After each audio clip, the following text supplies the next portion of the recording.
Hai, Assalamualaikum.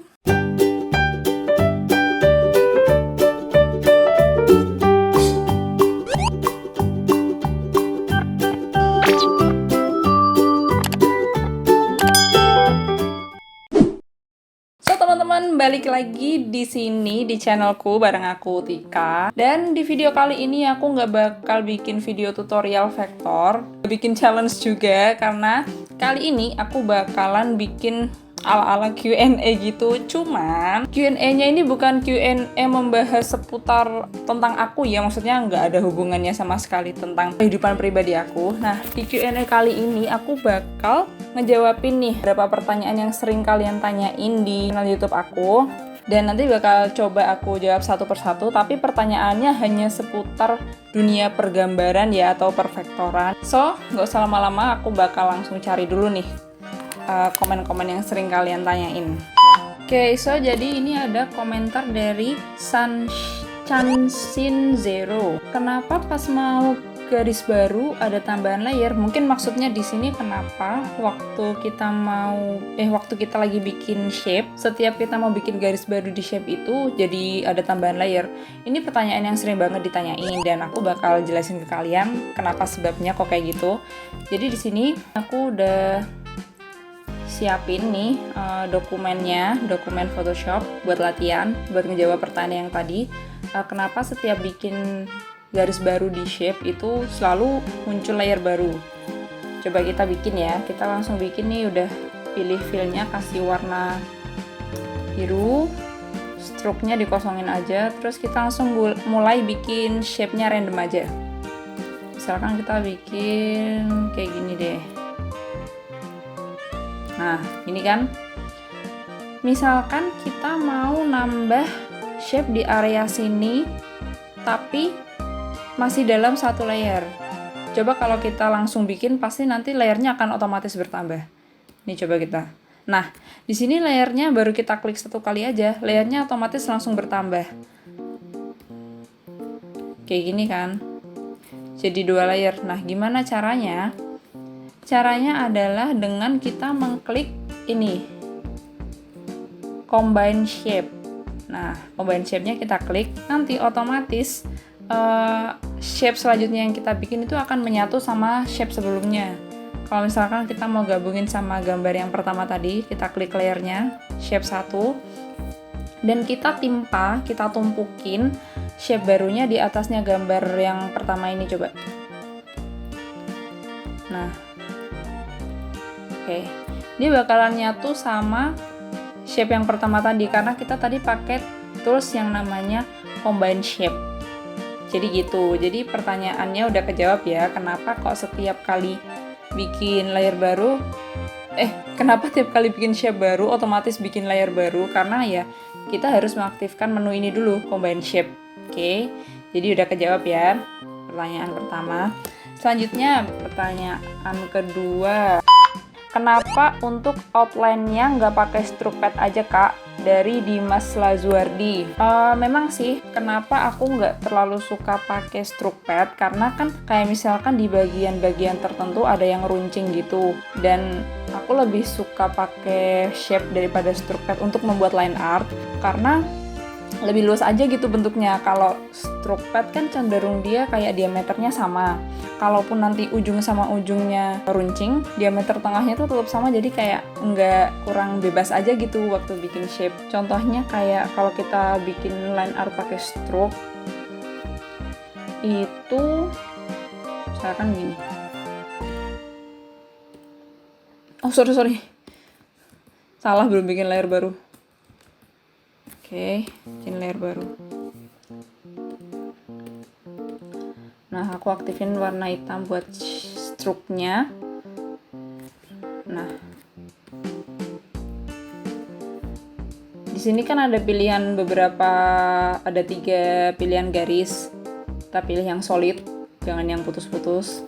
Nah, kalau bikin line art pakai stroke ini kan cenderung diameternya ukurannya sama ya. Sedangkan kalau aku bikin line art itu lebih suka yang agak ada lengkung-lengkungannya gitu, tau gak sih? Kayak misalkan kita waktu bikin bagian siku, lekukan siku itu kan pasti di sebelah sininya kan runcing ya. Jadi aku lebih suka pakai shape karena itu sih alasannya.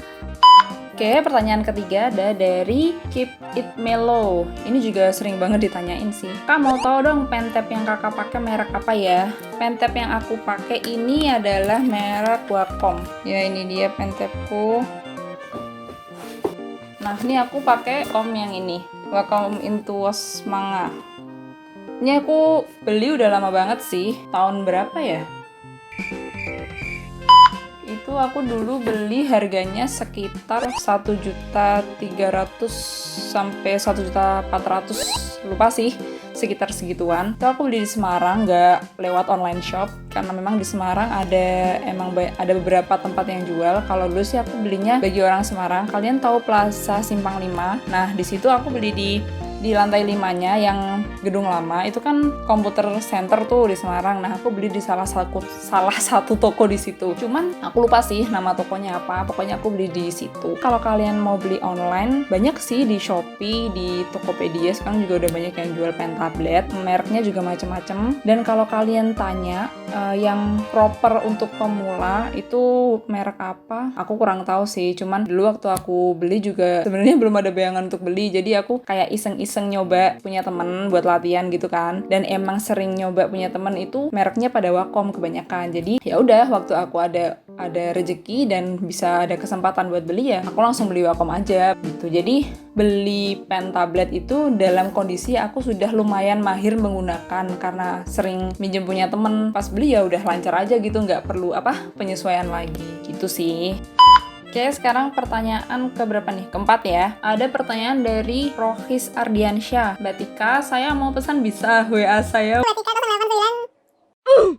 Teman-teman, jadi memang aku kan udah bilang di video sebelumnya kalau aku membuka jasa pembuatan ilustrasi seperti yang ada di channel ini. Cuman ya kalau kalian mau order, jangan aku yang disuruh kontak kalian dong. kalau kalian ada yang butuh jasa pembuatan ilustrasi, kalian bisa langsung cek aja di description. Kan udah aku tulis tuh di sosial media aku yang page Instagram yang khusus ngejual ilustrasi. Beberapa hasil karyaku yang udah terjual juga aku post di situ. Ada di Tika Artwork. Nih di sini.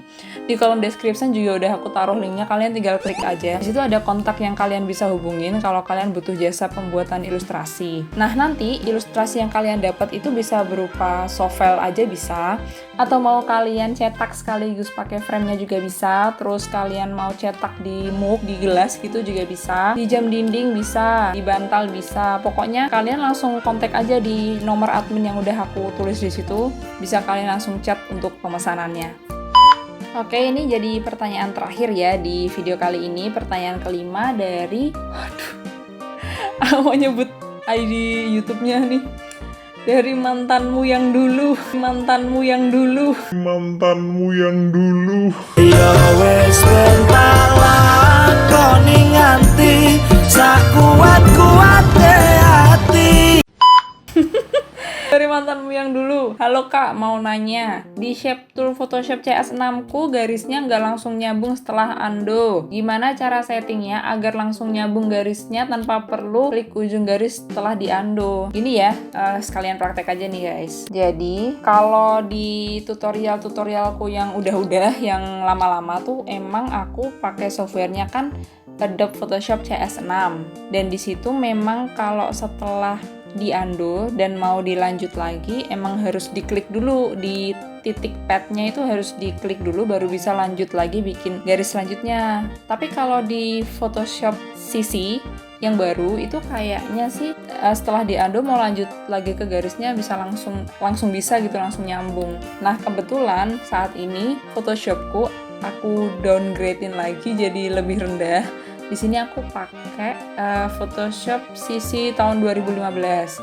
Nah, video yang Harley Quinn kemarin itu aku pakai Photoshop CC 2018 atau 2019, aku lupa juga. Nah, di situ udah enak tuh. Jadi kalau kalian nge-undo pad itu untuk lanjut ke pad selanjutnya tuh udah tinggal nyambung aja. Nah, cuman aku nggak tahu nih kalau di Photoshop yang CC 2015 kayak gimana. Cobain aja ya. Soalnya tadi belum cobain undo-nya sih. Warnanya ganti pink dah biar cetar. Struknya aku offin. Oke, aku bikin shape di sini. Nah, ini kan udah jadi satu shape nih. Misal aku undo, Ctrl Z.